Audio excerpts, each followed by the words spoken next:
Hyderabad cricket అభిమానులకు మరోసారి నిరాశ ఎదురైంది. ఉప్పల్లో జరిగే మ్యాచ్ కు మరోసారి టికెట్స్ దొరకకుండా చేశారంటూ ఆవేదన వ్యక్తం చేస్తున్నారు ఫ్యాన్స్. ఈ నెల 25న బెంగళూరుతో, మే 2న రాజస్థాన్తో ఎస్ఆర్హెచ్ తలపడబోతోంది. దీంతో టికెట్స్ పేటీఎంలో విక్రయానికి పెట్టారు నిర్వాహకులు. అయితే పెట్టిన నిమిషంలోనే టికెట్లన్నీ కూడా సోల్డ్ అయిపోయినట్టుగా చూపిస్తున్నాయని అభిమానులు ఆగ్రహం వ్యక్తం చేస్తున్నారు. టికెట్లు దొరక్క అభిమానులు తీవ్ర నిరాశ వ్యక్తం చేస్తున్నారు.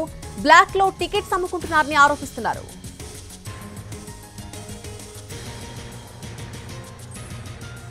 హైదరాబాద్ క్రికెట్ అభిమానులకు మరోసారి నిరాశ తప్పలేదు. ఉప్పల్లో జరిగేటువంటి మ్యాచ్ కు మరోసారి కూడా టికెట్స్ దొరకకుండా చేశారంటూ ఆవేదన వ్యక్తం చేస్తున్నారు. క్రికెట్ ఫ్యాన్స్ అంతా కూడా ఈ నెల 25న బెంగళూరుతో, అలాగే మే 2వ తారీఖున రాజస్థాన్ తో ఎస్ఆర్హెచ్ తలపడబోతోంది.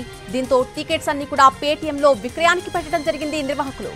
అయితే పెట్టిన నిమిషంలోనే టికెట్లన్నీ సోల్డ్ అవుట్ అని చూపిస్తున్నాయని అభిమానులు ఆగ్రహం వ్యక్తం చేస్తున్నారు. టికెట్లు దొరక్క అభిమానులు తీవ్ర నిరాశ వ్యక్తం చేస్తున్నారు.